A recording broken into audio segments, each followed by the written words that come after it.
A couple years ago, I was in Ohio at a shopping mall.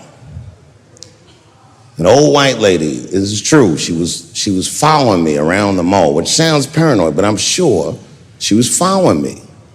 Mean lady, too. You ever see a woman with lines on her face that just tell you, like, even if she smiled, it looked like it would hurt? The muscles in her face. I knew she was following me because she was at places that had nothing to do with her. I'd be looking around like, what is this old bitch doing in GameStop and Foot Locker and all the places I like to go? Every time I see her, she'd just be looking at me on me. And eventually I forgot about her. So then after I'm shopping, I go all the way to the back of the parking lot. I'm parked all the way in the back. And as soon as I open my car door, I hear a voice go, David Chappelle. Just like that. I didn't even have to look. I knew it was her.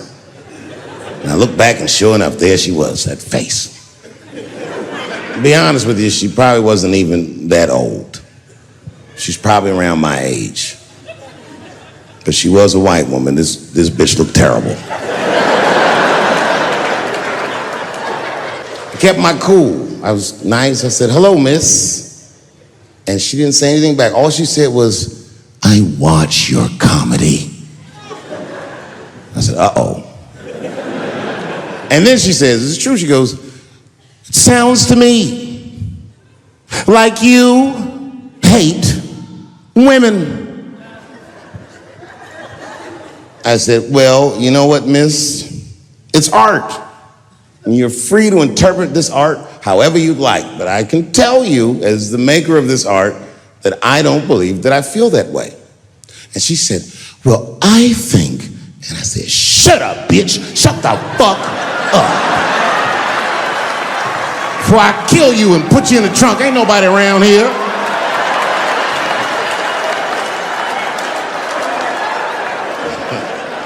I'm just kidding. I didn't say that. I felt that way, but that's not what I said. I was more clever than that. You know what I said? And this is exactly what I said. I said, miss, before you finish that statement, let me ask you a question. Where'd you see me?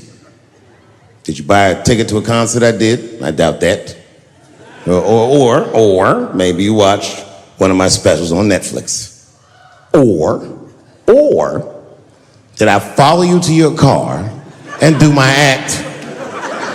She said, what? I said, keep it in the comment section, bitch. This is real life. Ta-ta.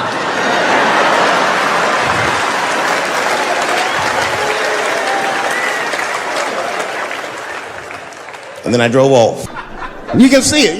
You ever have this happen? This is how confusing it is. This is the practical application of what I'm talking about. Like a guy be out, just having a lot of guys, you be out at a club, bar, right? You're kicking with your boys, and a girl walks by, and man, she looks good. She looks good. Not good in that classical way. I mean, you know, I'm talking good like she got half her ass hanging out her skirt. Her titties are all mashed together, popping out the top of her turtleneck and shit.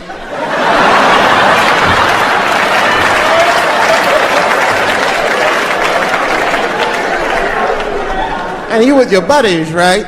You with your buddies, you got a couple drinks in you, and you see a girl, you might try to talk to her, this might not come out right. I don't know what you say, but damn, look at them titties! The girl gets mad and says, wait a minute. Just because I'm dressed this way does not make me a whore. Which is true. Gentlemen, that is true. Just because they dress a certain way doesn't mean they are a certain way. Don't ever forget it. But ladies, you must understand that that is fucking confusing. Just is. Now that would be like me, Dave Chappelle the comedian, walking around the streets in a cop uniform. Somebody might run up on me. Oh, thank God. Officer, help us. Come on, they're over here. Help us. I'm like, oh, just because I'm dressed this way does not make me a police officer. You understand what I'm saying? It's like, all right, lady, fine. You are not a whore. But you are wearing a whore's uniform, I'll tell you that shit right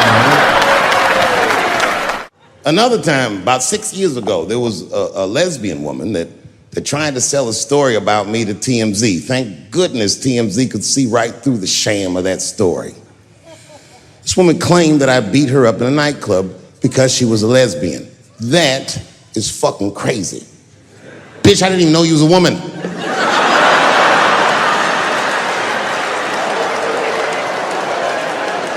Thank God TMZ didn't believe that. Because I did beat the shit out of her, I'm not gonna lie. It was her fault, I had no choice. I came in the club minding my own business and a woman came up to me, she goes, "Oh my God, Dave Chappelle." And I was just being reciprocally nice. "Hey, miss, how are you?" Blah, blah, blah. Benign talk, nothing to it. And all of a sudden, this lesbian fellow stepped between us. "Hey, nigga, that's my girl." I said, yo, my man, back up like that. She said, "I ain't backing up off shit, nigga, that's my girl." I said, "Bro, you're gonna have to give me 3 feet like this." She said, "Stop calling me a man, motherfucker. I'm a woman." I said, "What?"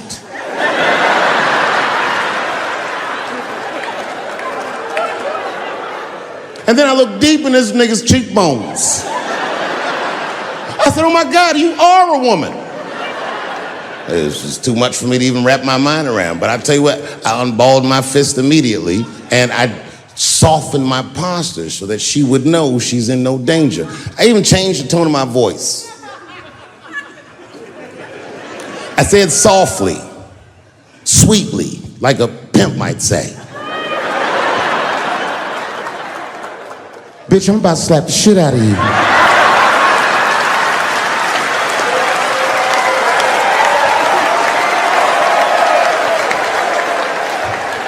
I should have done it. Oh, I wish I didn't say that. She dropped that foot back. Boop. She was in a perfect southpaw stance. Her shoulders were angled correctly. Her head movement was good. I said, "Oh no! This bitch boxes for real." She threw a wild hook at me and I saw it coming from yesterday, so I slipped it like this. I had no choice. I had to go to work. I let that jab go. You should have seen me go, nigga. I tenderized them titties like chicken cutlets.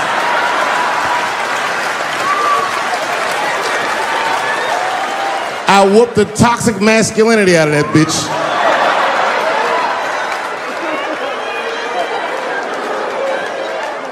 I'm sorry, ladies, I got a fucking Me Too headache. Y'all is killing me right now. It's really fucking tough to watch what's going on. You know, ladies, I said it in my last special, and I got in a lot of trouble for this. I told you you were right. But the way you're going about it is not going to work. But I'm biased. I said it. Louis C.K. was a very good friend of mine before he died in that terrible masturbation accident.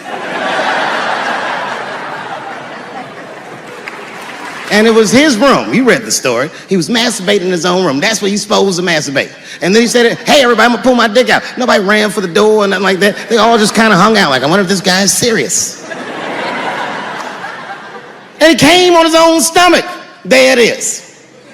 What is the threat? Have any women ever seen a guy that just came on his own stomach? This is the least threatening motherfucker the earth has ever seen. All you see is shame in their face and cum dripping down like pancake butter.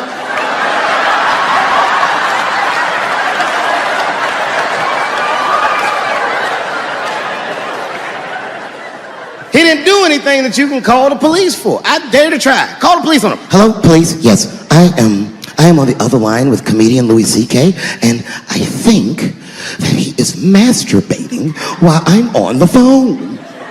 You know what the police are gonna say in Atlanta? "Well, what are you guys talking about?"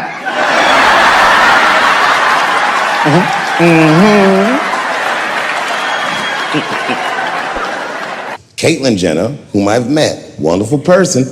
Caitlyn Jenner was voted Woman of the Year.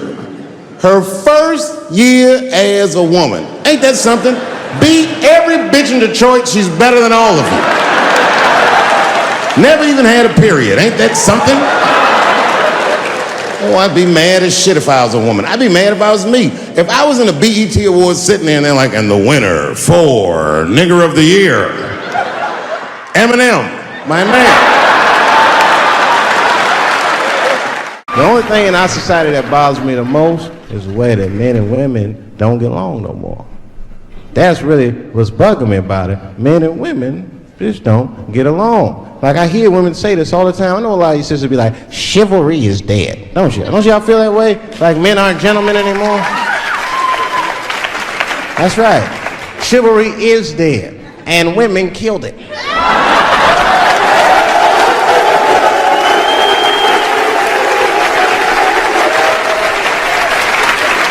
There's a fundamental difference in the way we're going to see things. We're not going to see eye to eye on this issue. We're just not.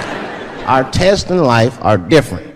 A woman's test in life is material. A man's test in life is a woman. Now, by test, I mean that those are the things that we desire. Men have nice cars. Not because they like nice cars, because they know women like nice cars. That's how it goes. Because men are hunters, and the car is the bait. And a woman comes and says, ooh, nice Porsche. Gotcha, bitch. That's how it is.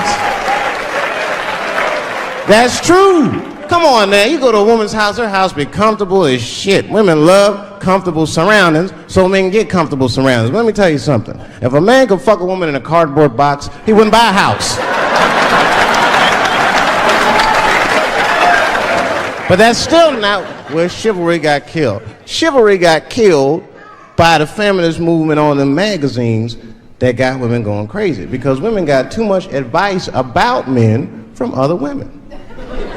And they don't know what the fuck they're talking about.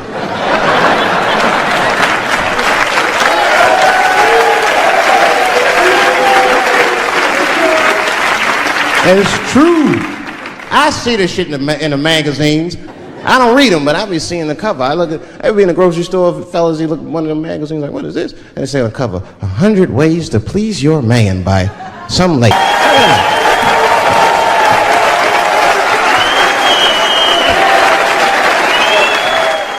You know what I said? That's all I said. First of all, I'll tell you right now what I said. And I will tell you that this was not a joke. It's a true story. And I just happened to tell it. All right, what happened was I went to a gallery party, all right? I don't know who in here has ever been rich before, but these are very nice parties. You know, wine and cheese and baller conversation.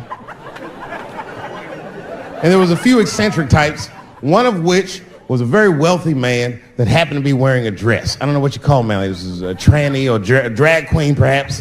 Whatever it was definitely a man. And this man was definitely on drugs. I don't know what kind of drugs he's on, but I knew he had too much. He didn't look good. It's like this, he's like, he looked sick. And all his friends were standing around him, concerned, trying to revive him. I don't know whether it looked like some kind of gay CPR, there was fanning and shit.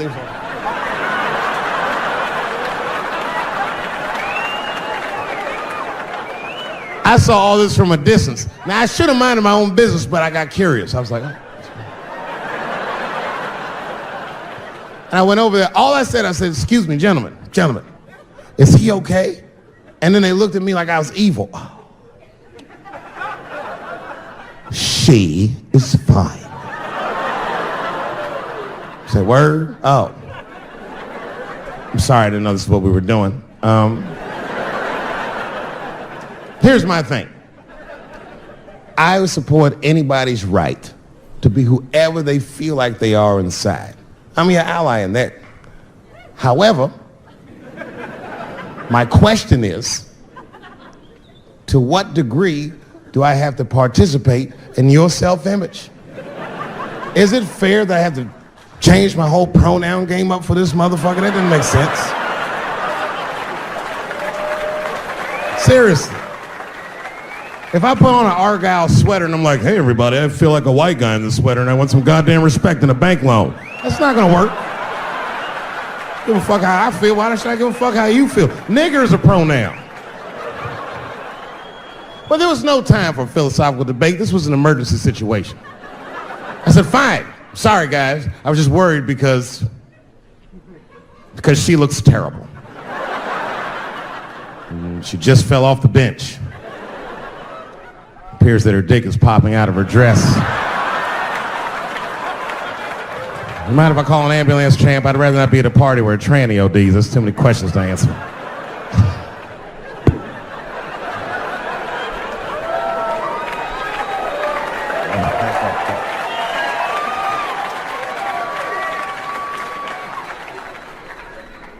Okay, I've been through this before. I had a friend from high school. Now, in high school, this guy was a thug, right? He was a fucking dope boy. He did it all. He's a wild dude. People used to be very scared of him. And then after high school, word on the street was he'd come out the closet. I personally didn't believe it.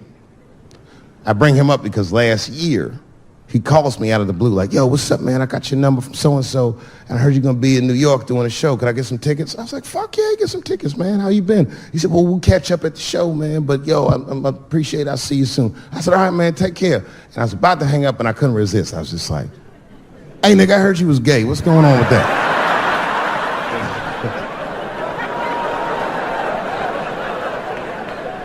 And I wish I didn't ask, because he sounded like he was dying to talk about that shit. And he had a long story about it. And it's not that I didn't care, but I was, I don't like talking on the phone. I was watching TV at the same time.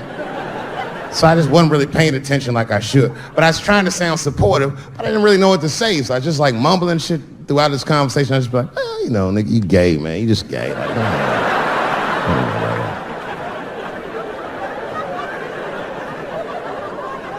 This went on for a while, and then finally I had to say something like definitive to get him off the phone.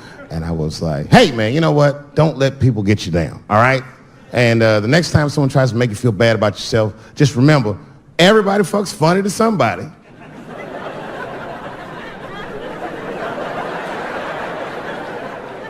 He didn't like that shit. He's like, what the fuck does that mean? I said, huh?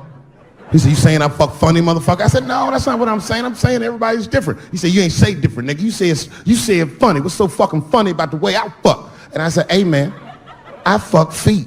He said, what? Oh, this is not a joke, ladies and gentlemen. I get women to squeeze their feet together like this, and I fuck them right in that little space in their feet. But you can't build a community behind that shit. There's no flag for us. That shit made him laugh.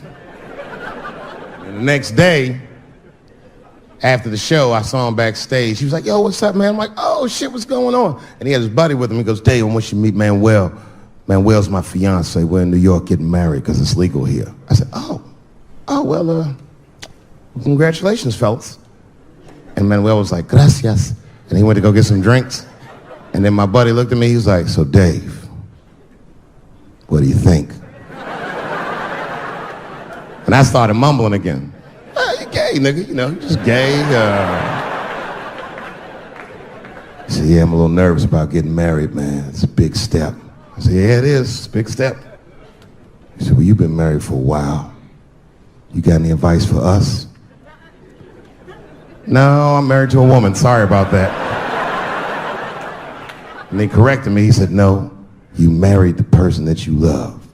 So it's essentially the same. I said, man, the problem with that statement is that it makes the assumption that I love her. But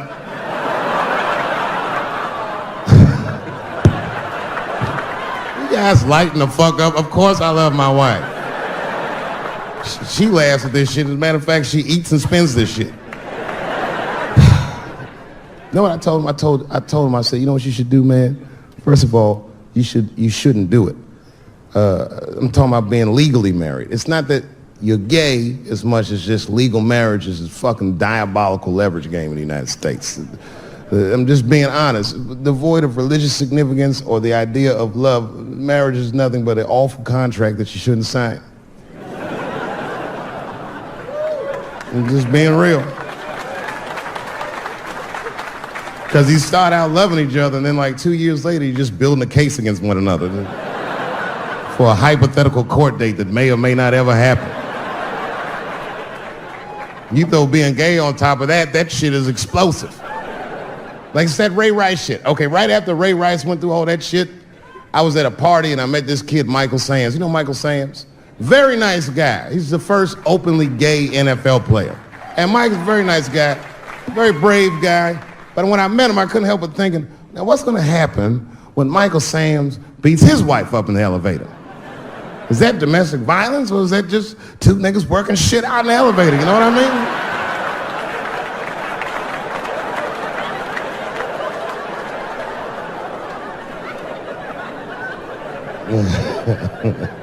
Anyway, I give all married men the same advice, gay or straight. Get a dog. This dog will love you all the time, but she's not going to. It's real talk. I didn't even know about dogs, and my kids got the dog. They brought him home from the shelter, and I didn't even want him. They were like, "Can we keep him?" I said, "Nope." I said, "Where'd you even get this dog?" They're like, "We got him from the shelter." I was like, "Ugh." Probably something wrong with him. You can't keep him. And then my kids started crying and screaming like the dog had gambling debts. "Please, Dad, if you don't let us keep him, they're gonna kill him." I was like, "Oh. All right, you can keep him." And this dog was a menace. I hated his guts. Then one night I'd smoked a bunch of weed, and I was eating a sandwich, and Baba came over. Baba's the dog. He came over and was staring at me. This will make you very uncomfortable if you're just looking at you usually.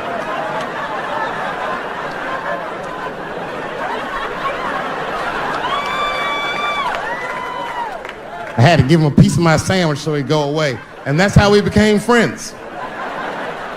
Now, if you see me walking down the street with Baba, I ain't got no leash or nothing. He walks right next to me. If I stop, he'll stop. And if I go, he'll go. And all my friends are like, "Yo, Dave, that shit is dope. How you train Baba to do that shit?" I've never trained Baba. Just a messy eater. If I drop food and Baba's not around, all I gotta do is call him. "Baba!" He's a black dude's dog, so he doesn't come right away. He peeks first to see what's going on.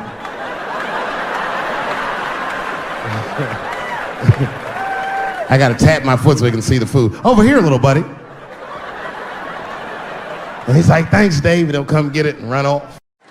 Well, I have some very bad news for the people in the front rows. I heard that some of you paid as much as $800 for your tickets.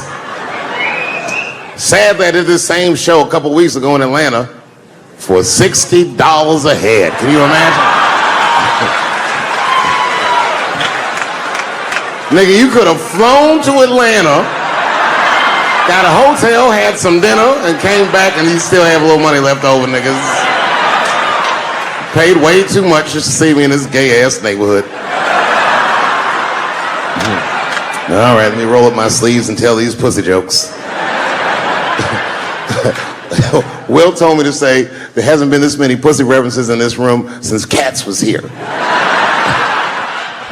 Boy, I gotta tell you, man, I've been doing this set all week, and boy, I've been telling these jokes, and sometimes niggas look like they're in actual pain over the jokes.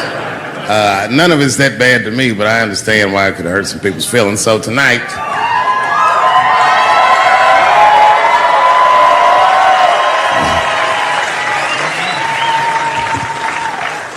I'm going to give you an opportunity that I rarely give anybody. I'm going to let you say whatever it is you need to say to my face, or ask me whatever it is you want to know. But there are no dumb questions allowed. If you ask a stupid question, you'll be asked to leave. Now I'm just kidding. Go ahead. Everyone relax. Come on. Oh, yes, sir, in the front. 2 questions. How often do you write? And can I have a cigarette? All right. First, you may have a cigarette. But remember, this is not jail, motherfucker. This lady right here. I have a question. Do you remember this scene? Oh, I do remember that. Ma'am, I'm going to have to ask you to leave. That's a terrible question. This gentleman in the front with the salmon-colored shirt on. I was wondering if you had any advice for young comedians that you generally give, and... Are you thinking of doing comedy? I've never done it before, but watching you has made me want to try it.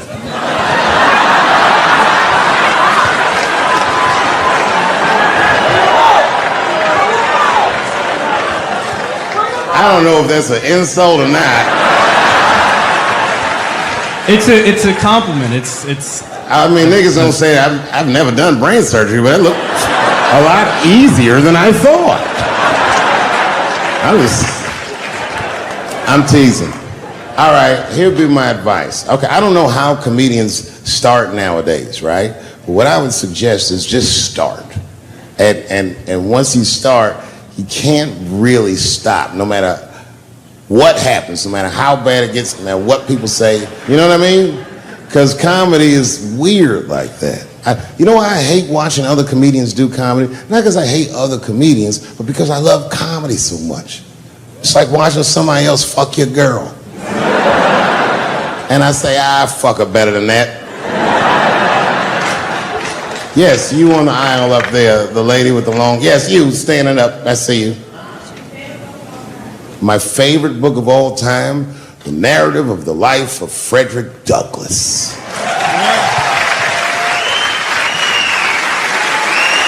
That guy with the baseball hat. Marry, fuck, kill, Michelle, Rihanna, Oprah. Wait, who's Michelle? Oh, Obama. Well, sir, you're putting me in quite the pickle. I can't say I'll fuck Michelle Obama. That's insane. Well, I guess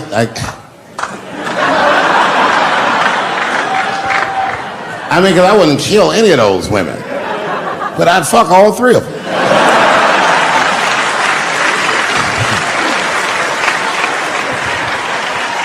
The gentleman in the blue Oxford standing up. Tell us the story with Charlie Murphy. Tell a story about Charlie Murphy? Or your favorite. Boy, there's so many good Charlie Murphys. You know, the thing with Charlie Murphy is he used to just make us laugh all the time.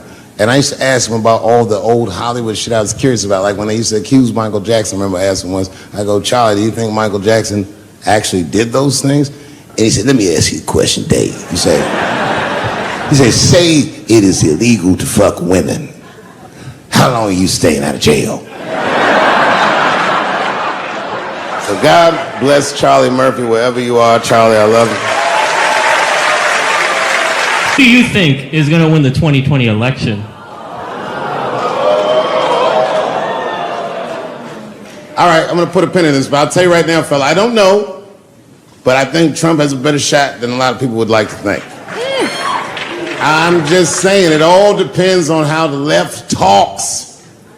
The way we're talking is not going to win the fucking ball game. Donald Trump's over there on the right, grabbing handfuls of pussy. Joe Biden can't even smell hair over here. Fuck this side. All right, man, go ahead. Thank you so much for this show. And how old are you? 25. 25? Yeah. Boy, don't let R. Kelly see you. He's gonna pee on you by accident. Oh, my bad. I thought she was 15. Yuck. I'm totally joking. I'm sorry. My question is there anything you've learned from another comedian that you feel like will stay with you for life? I tell you what, miss, that's a good question. Yes, is the short answer. A longer version of it is this. I was raised by comedians. I started doing stand-up when I was 14. The other day, I went to a comedian's funeral, and I realized as we was putting this motherfucker in the ground that these people are at least as influential to me as my family. I rock with these niggas till the wheel falls off. We fight and we fuss and we are jealous of each other and we get mad at each other, but my life wouldn't have been what it was without each and every one of them, and I consider them my family. That's the answer. Still hadn't figured out exactly how to say what I wanted to say, but I was doing pretty good. And I was doing some Me Too jokes, and a woman stood up from the audience and she was crying. Clearly, it was a white woman. She says to me, you can't say that. It's 200 seats. It's a very small room. I'm like, what the fuck are you, like, miss, are you okay? What are you doing? She said, you can't say that. I said, yes, I can. It's my show. I'll say whatever the fuck I want. I was like, ooh, like this. And then she gets up from the table And she starts making a big like show of just pushing through the aisles and all this stuff. And there's like a curtain right before the front door. And she gets to the curtain and she's crying. It's fucking crazy. She says, "I'm sorry I was raped." It's a fucking comedy club. It's like loud farting getting out of an elevator. Nothing funny can happen in here. Now I'm trapped in a room with this woman's fucking stink.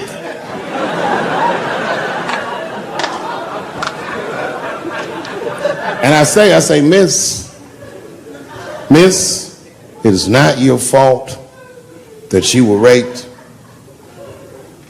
but it's not mine either. Ta-ta, bitch, like this. She storms out. Now the room is very uncomfortable, but I managed to get the crowd back. But I'm like, a little traumatized. Same show, there's a trans woman sitting in the audience. This is a true story. This was like a few weeks ago. I did 6 shows that weekend. This trans woman came to 4 of them. Calls herself Daphne. Man, this chick Daphne was in there cracking the fuck up at everything I said about everybody. It was amazing. She was laughing, and it was fun to watch her laugh. You could tell she was letting go of something that was heavy, and she'd throw her head back, and she'd smile with all her teeth. She was having a great time. And the more fun she had, I felt bad, because I knew I had some trans jokes to unload. And I thought to myself, maybe I shouldn't say these jokes, because I don't want to fuck her evening up. She's having so much fun. But then I thought to myself, well, if I can't say it in front of her, should I say this shit at all? So I let her rip. And to my surprise, Daphne laughed harder at the trans jokes than anybody in the room. In fact, everybody in the room would look at her to make sure it was okay. And I got off stage, I was in the dressing room, I was like, man, this is a fucking weird show. I'm sitting in the dressing room by myself just trying to figure out, what the fuck just happened out there? Why is it that this one woman can't take any of these jokes and Daphne can take all of these jokes? So weird. And then I realized, Daphne used to be a man.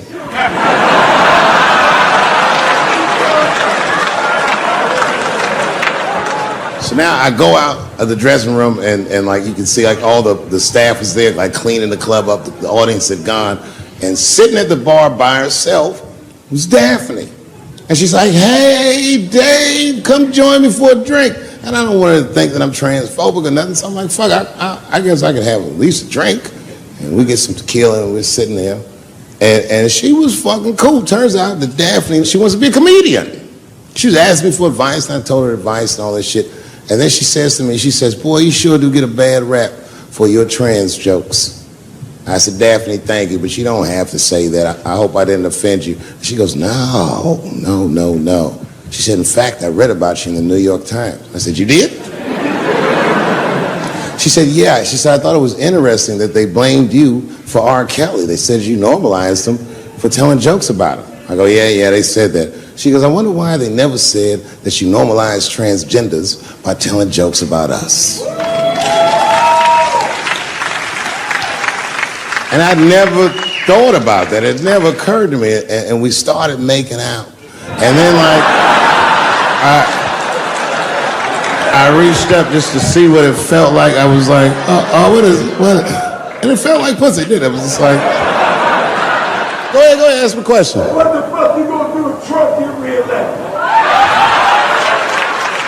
What am I gonna do if Trump get reelected? Probably get a significant tax break.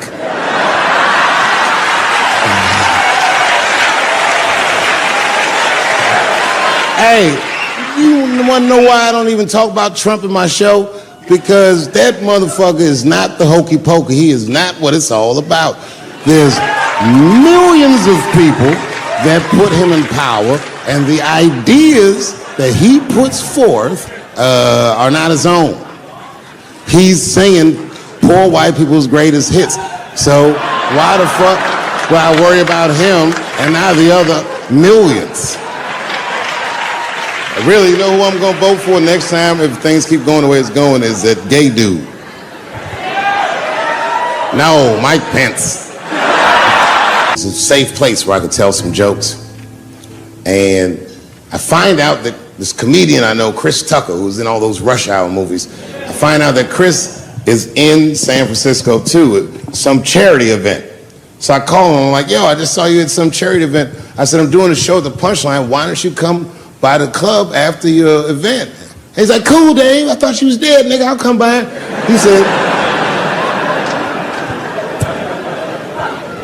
He says, is it okay if I bring some friends? Because, you know, I'm with a lot of people.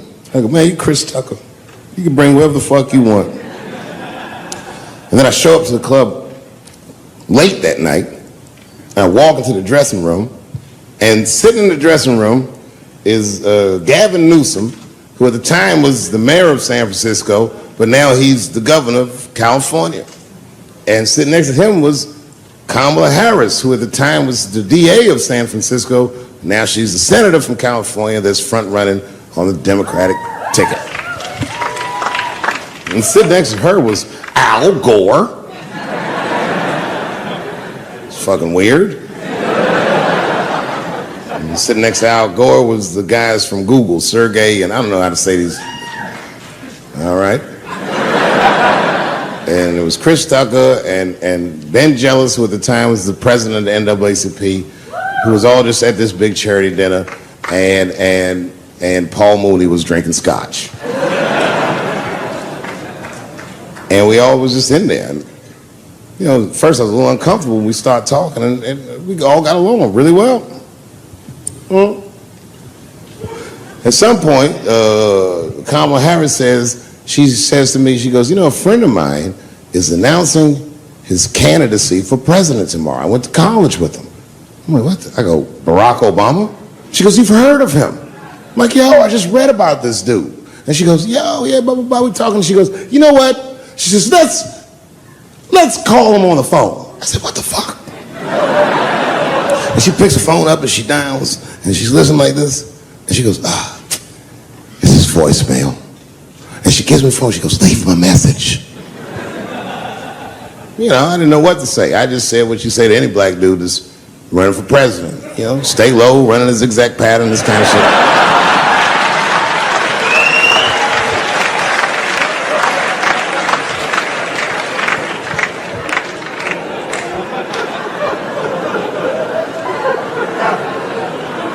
And then the last thing I say is, you know what? I said, sir, I really do believe you can do this. Like, man, I'm wishing you luck. Now, next day I wake up and go for coffee at a place called the Embarcadero. It's like an eatery by the sea in San Francisco. And I'm walking to the coffee shop and there's a police line and I can't cross the tape. But then I figure, fuck it, I'm Dave Chappelle, so I go into the thing like this. And the police yoke me. These motherfuckers like tackle me immediately. And I see over the police's shoulder Gavin Newsom. I couldn't remember his name, but I remember the night before I had kept teasing him and saying he looked like Christian Bale, the guy from the Batman movies. So I see him and I can't remember the name, so I'm just like, Batman, help!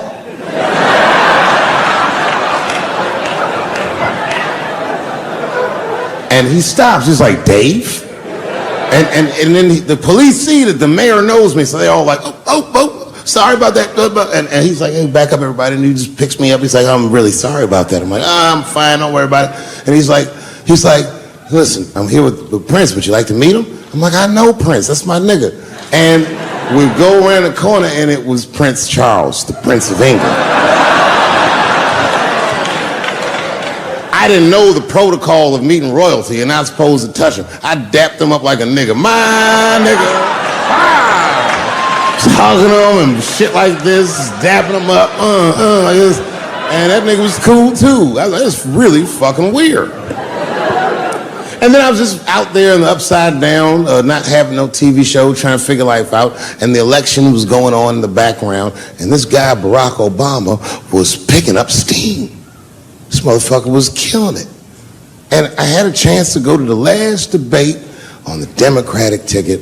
And I went. It's me and Chris Tucker sitting in Myrtle Beach, South Carolina. It's the last three candidates. It was Barack Obama, John Edwards, and Hillary Clinton. Now, Obama's a lot taller than Edwards and Clinton, and he had the center podium.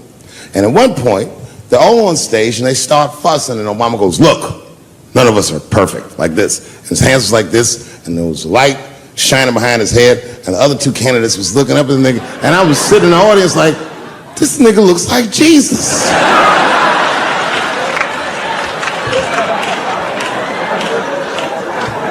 And I realized in that moment that I was looking at the next president of the United States. I was certain of it. I couldn't explain it, but I knew what I was seeing. And I got really excited. And I'm not that kind of guy. I said, I gotta meet this motherfucker.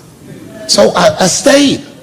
They were all on stage doing interviews, and I just waited. I was waiting and waiting. And then John Edwards was done with his interviews first, because everybody knew he wasn't gonna win.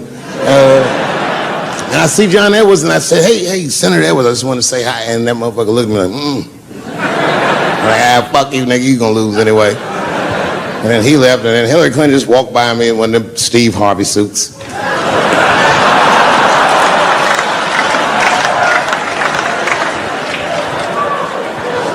But Obama was taking forever. Everybody wanted to talk to him. When I knew the media saw exactly what I saw, there was no question about it. That was the guy. I waited and I waited, and finally, it must have been over an hour and a half, he finishes his last interview. He's like, man, thank you very much. Good talking to you. And he turns around, and we make eye contact. He sees me, and when he sees me, he looks over, he goes, Dave Chappelle. And Obama did me the same way I did Prince Charles. He tapped me out, and he like bro hugged me, and he pulled me in, and I'll never forget this. He said in my ear, I got your message. Thank you very much, New York City. I had written a joke during the AIDS epidemic about having a Goodyear condom. Something, I don't even remember the joke. Something about an industrial strength condom by Goodyear. I just remember all the comedians really liked that joke. And there was an older comedian. And he came to me one night after the show, after he saw the joke, and he said, listen, I got an audition at another comedy club, and I was wondering, do you mind if I do that joke? I just want to borrow it. Now, I'm a kid, I don't know any better. I'm like, borrow it? Well, I guess, sure, if it'll help your career. I let him do the joke. And then weeks later, I was waiting to go on in a comedy club, and he went on before me, and he did the joke. And after the show, I pulled him aside, and I said, hey, man, I don't mind you borrowing my jokes, but you gotta give them back. He said, oh, I forgot to ask you. He goes, let me buy that joke from you for $50. And I said, man, I'd do it, but I'm just starting out. I need all the material I can get. The idea being that the more material I can accumulate, the faster I'll be able to make money for my work. I said, I can't do it. I want my joke back. I'll never forget this. Remember, I was a 15-year-old child. This guy was a grown-ass man. He stood up over me so I could see how big he was. And he said to me, really? I can just take it. And he did. I got scared because I was a child. But I never forgot that. I never forgot that. I was 15 years old. I'm 47 now. I think about this guy all the time. When I look at my own kids and I see how young and innocent they are, I can't believe someone did that to me. And I don't think about it every day because that was the worst thing that happened to me. I think about it every day because that was the first time that someone ever did that to me. But in my career, it has happened many, many times since, where someone would intimidate me or scare me and take something that I believe was mine. I'll tell you another story. Now I'm 18 years old. I'm living in New York City, and I just finished my first road tour, which was a very difficult tour. I'll spare you the details. Now I'm back in New York, but my rent is paid, thank God. And I have $60 to my name, And a woman that I had met in Pittsburgh, a bad Dominican bitch,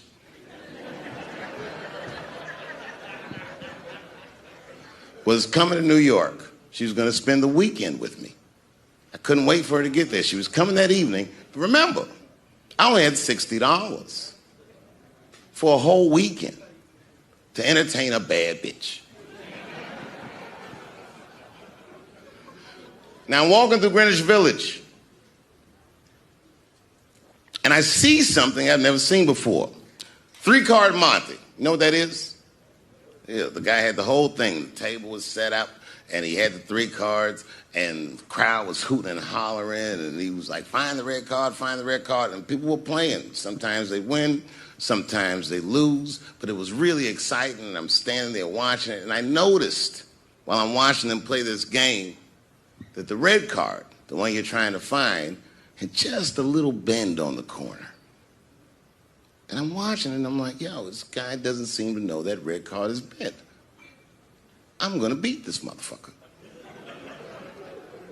And I walked up to the table, and I said, let me play a hand. And I put my last $60 on that table, and he starts to shuffle and find the red card, find the red card. And I kept watching that bent card go around the table, make sure I kept my eyes on that bent card. And when he stopped shuffling, and he said, find the red card, I pointed to it with confidence. Here it is right here.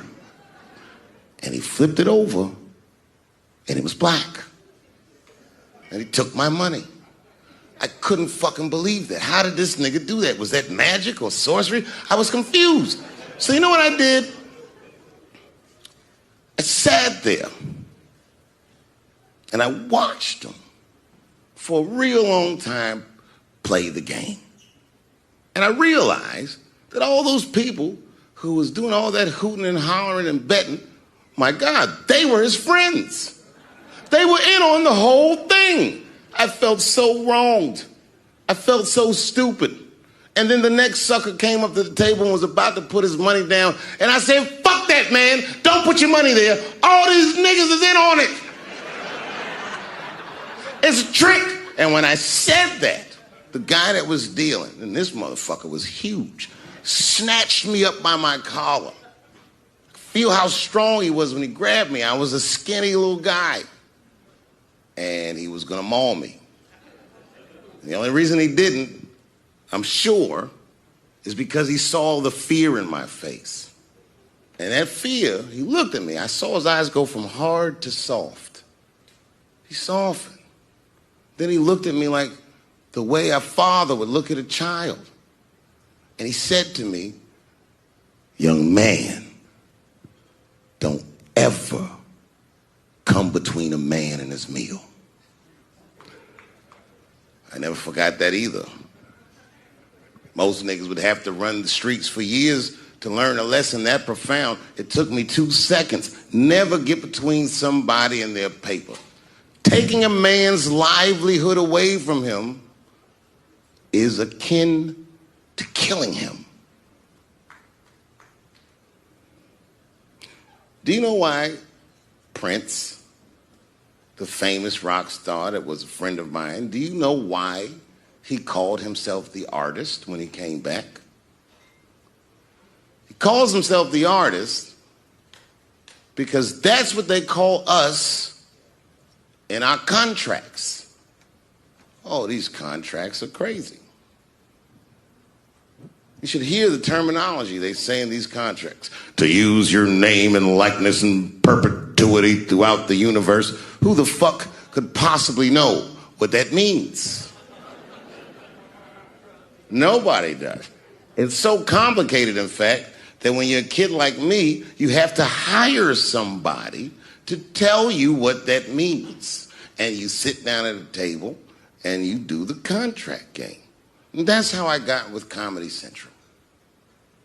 I signed a contract But I signed the contract the way that a 28-year-old expectant father that was broke signs a contract. I was desperate. I needed a way out, and it wasn't good money, and it wasn't good circumstances, but what else am I gonna do, I said. And all these white people sitting at that table told me, trust us, Dave, it's a good contract. And I looked around the table, and they all seemed to agree it was a good contract. But what if it was like that game of three-card Monte?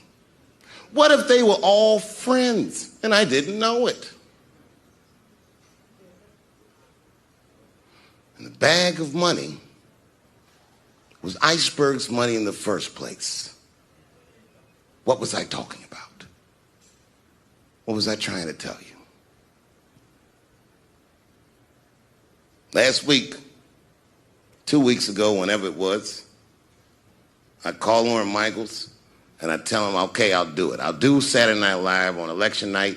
And the day I made that phone call, the day I committed to it, it gets announced that Netflix is streaming Chappelle's show. Not just Netflix, HBO Max is streaming it too. Let me tell you another story about HBO. No, hear me out. Did you know, before Chappelle's show was at Comedy Central, I pitched that show to HBO. I told them what I wanted to do. Now, these are executives. All they have to do is say, yeah, we'll take it, or no, thank you, we won't. But they didn't say either of those things. They went too far. They said, literally, what do we need you for? That's what they told me, as they kicked me out of the office. What do we need you for? And here we are, all these years later, and they're streaming the very show that I was pitching to them. So I'm asking them.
Very good to be here tonight, man. I almost didn't make it. I just got back in the country. I was in France. I didn't even mean to go to France. Actually, I was in Algeria in Africa, and my plane got hijacked. You might have seen it on the news. Very horrifying experience. Everyone on the plane was scared except for myself. I was not, relaxed because I'm a real brave guy. I'm not brave at all. I just know the facts. And the facts clearly state that a terrorist has never taken a black hostage in the history of the world. Yes, my friends, it's the truth. You will never see one of us on the news reading one of those letters. They is treating us good. We all just chilling. Because terrorists know what they're doing. I hate to say it. But black people are bad bargaining chips. Terrorists would call up the White House, hello, we have got 5 black people. And we will, hello? They know leverage when they see it. LA, man, I just got here a few weeks ago. Very interesting city you guys have here.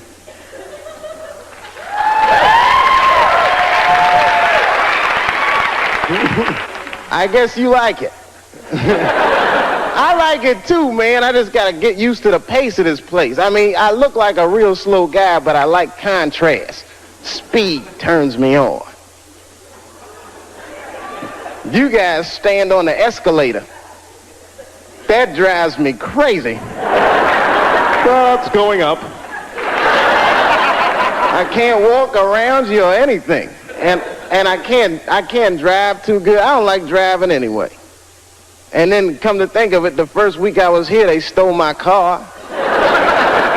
Now, granted, it was a rental car, but it still hurt. I had just put gas in it. I was very upset. But I figured it was no big deal. I bought the insurance. So I just called the rental car agency, and they sent me another one. The guy was nice on the phone. No problem, Mr. Chappelle. We're going to upgrade you. We're sending you, hold on to your hat, a Lincoln Town Car. I said, wow. Is that nice? Man, you're going to love it. Any of you guys ever see a Lincoln Town Car before? It looked like a big-ass pimp car. I was like, what is this? I couldn't even keep it in one lane. Oh, man. I felt like a pimp in that car. I did, man. I drove it down Sunset Boulevard. All the whores snapped to attention. A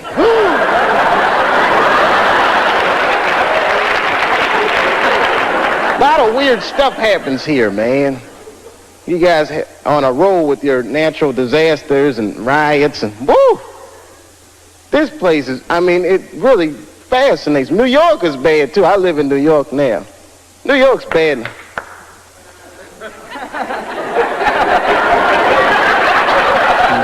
It's a lonely feeling, isn't it?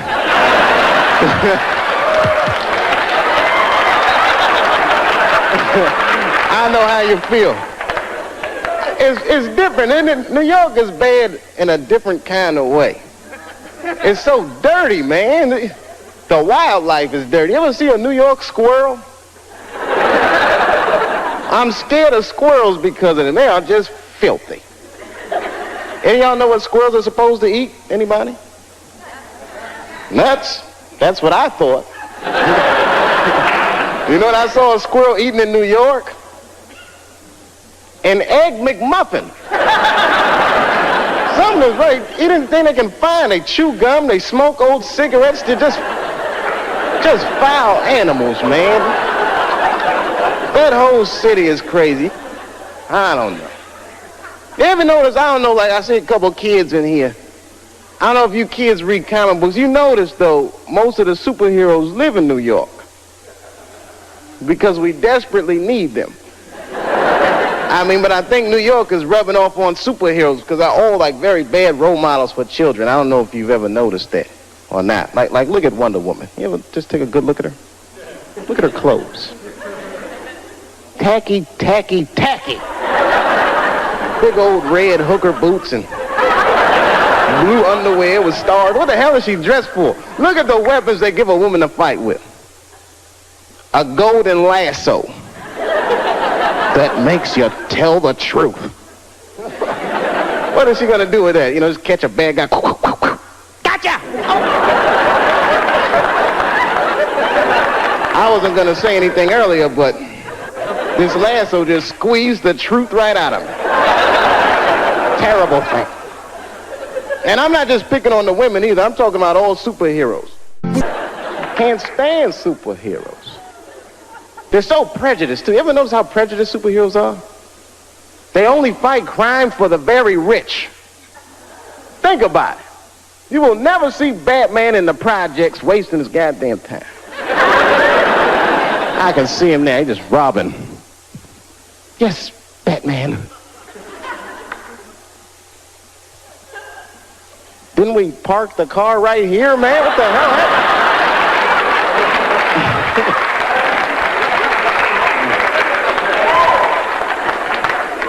Something about New York. New York diversified me, though. I learned a lot about culture there. I mean, I'm a big culture buff. I don't know. I mean, I don't want to point anybody. Anyone here in the audience Jewish? Shalom. A little something I picked up. Actually, I mean, I like everybody, but I'm going to have to be honest. Jewish people are my favorite white people.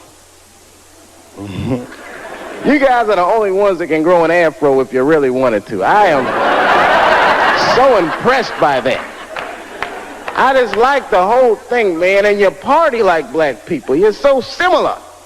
I went to a bar mitzvah when I was 13. One of the 3 best parties I've been to in my life. We got down. I walked in there, everyone from school was there. The guy from ZZ Top was on stage. I said, man, this is gonna be good. You know, we walked in the synagogue and they gave us them party hats y'all wear. I got a seat in the front. And my friend Charlie Buckholz, that's the guy who was being bar mitzvah, he walked on stage and the whole place got quiet. He picked up these 2 scrolls, started reading from them. He wasn't really reading, he was almost singing. Baruch atah Adonai. Sounded beautiful. Now, I had never been to a synagogue before, but at a black church, if someone on stage is singing, you're supposed to sing along. Whether you know the words or not. I did the best I could.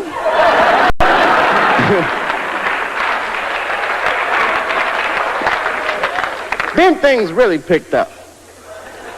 We all left the synagogue and went to this after party at the Hyatt. This is the fun part. There was all kinds of food, man, bagels and filthy fish. And we went in there. And I was wondering what kind of music they were gonna play. Now let me tell you something.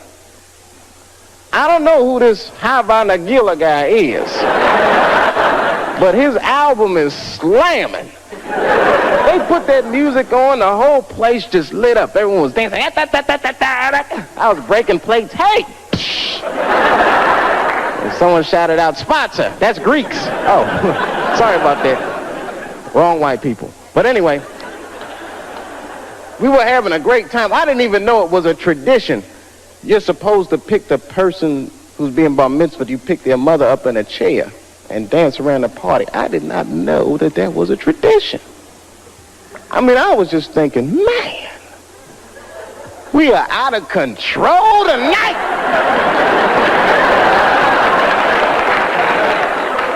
That was fun.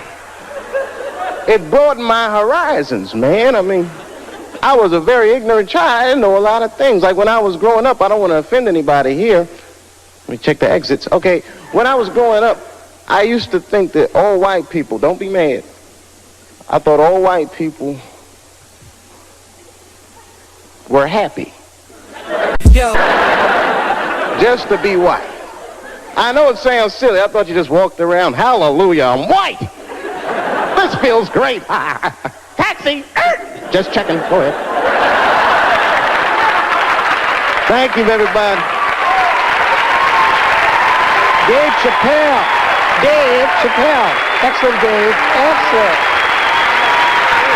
Dave Chappelle, ladies and gentlemen.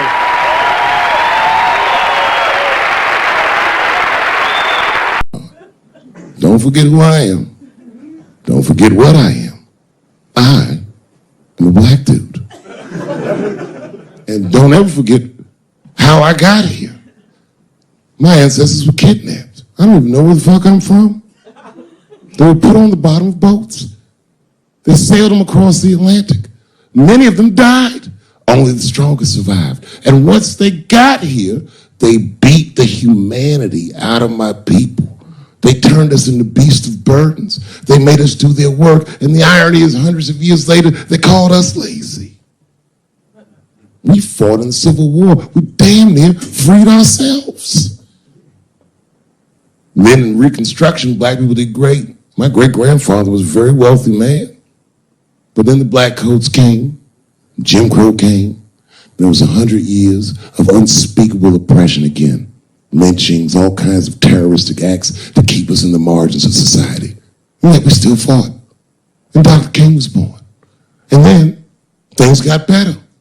20 years after Dr. King was assassinated, Michael Jackson was moonwalking on television.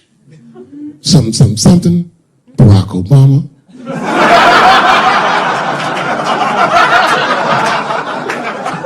Donald Trump, and now here we all are. 400-year nightmare. Took us 400 years to figure out as a people that white people's weakness the whole time was kneeling during their national anthem. That's a brittle spirit. That's right, nigga. On the rock, it's regular. What are you doing, nigga? Stand up.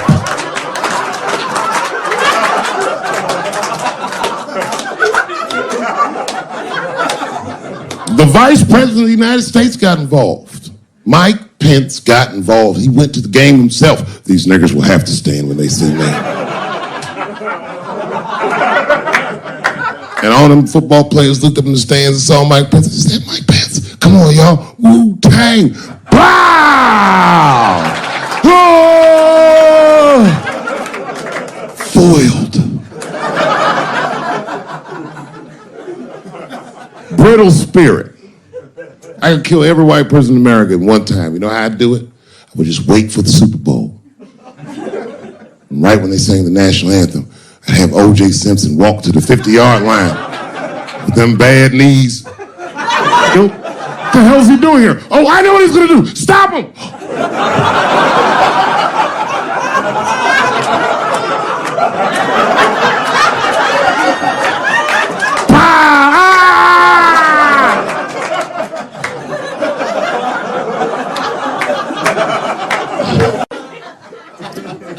I just want to help. I want to be a good guy. Like, I can't even say the word Me Too anymore. The nigga tonight was like, Dave, I'm going to the comedy club. I was like, I am also going to the comedy club.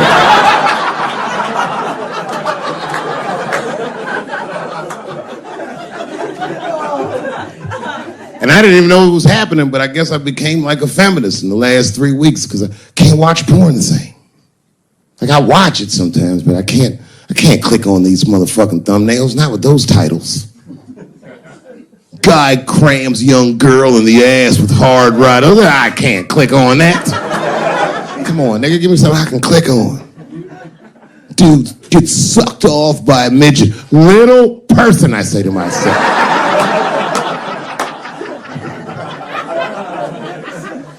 It takes me hours to find one clip. What the hell is this? Marginally groomed feminist enjoys consensual sex with vaguely homosexual guy with penis the same color as mine. Click.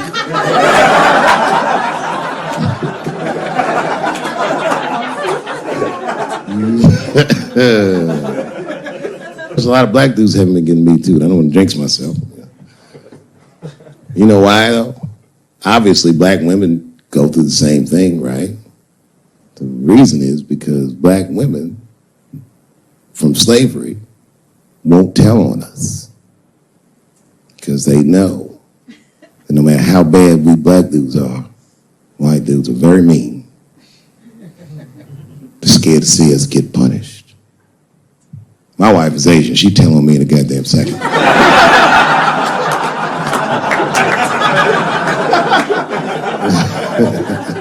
Ain't no fucking up in the Chappelle household. And the wildest shit about it is I live in Trump country.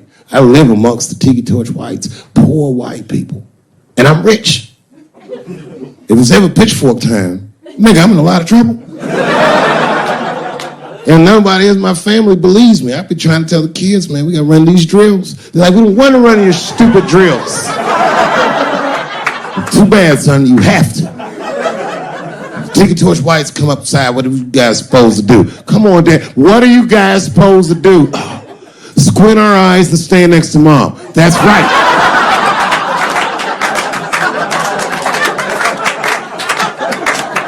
Me, your gun and your groundskeeper uniform. That's right. I'll go outside and see what they want.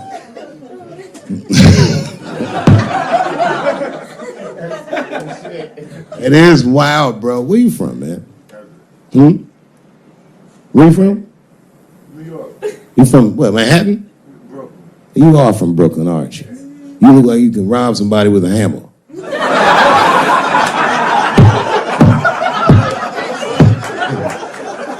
Brooklyn niggas rob you with shit they find around the house. I just got stabbed with a toothbrush.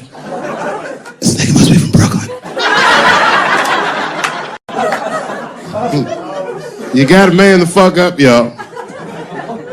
I don't mean to be disrespectful because, man, I know you're upset what I said, but you know, I know you're right. But come on, baby, it's me. I was right once. Remember that? Does anybody remember when I was like missing from show business for 12 years? Remember when I had like this really popular show and I quit? I remember I walked away from $50 million. A lot harder than walking away from Louis' freckled dick.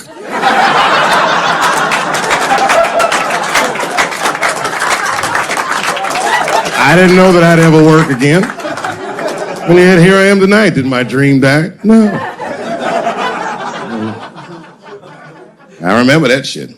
You don't remember that when I quit my show? Remember I went on the way out the door, I said, something's wrong in Hollywood. I believe they said I smoked crack. That's what I remember. Remember they called me crazy. So really, you know, you're right, ladies. Congratulations. Enjoy it. And they're coming for you, bitches. They're coming for you. There's one person that's uncomfortable. You know who's the most uncomfortable motherfucker in the room? The nigga that's right.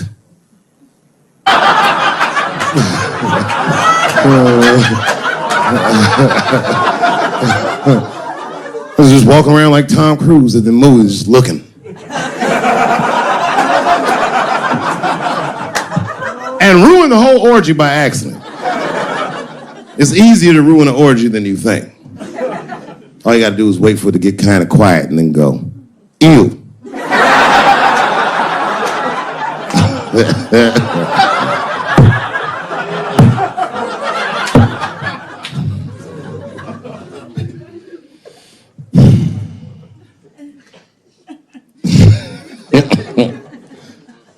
And I feel bad.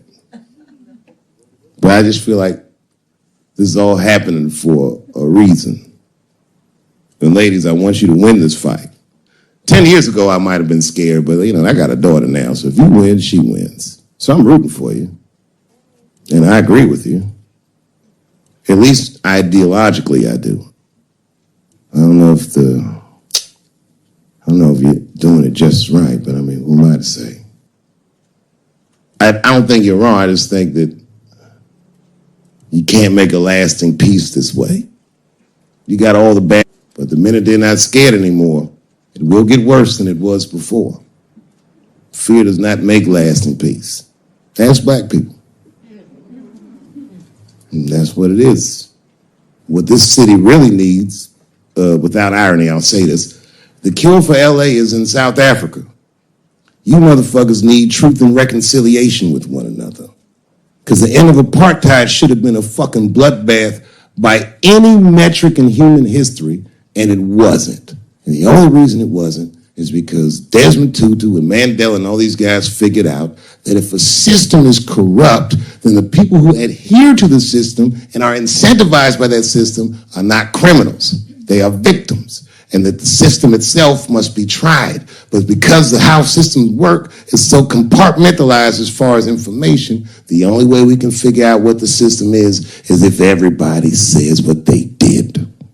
Tell them how you participated. Because men want to help, they're just scared. Because Ben Affleck tried to help. Hey, what happened to these ladies is disgusting. Oh, nigga, you grabbed a titty in 95. All right, fellas, I'm out.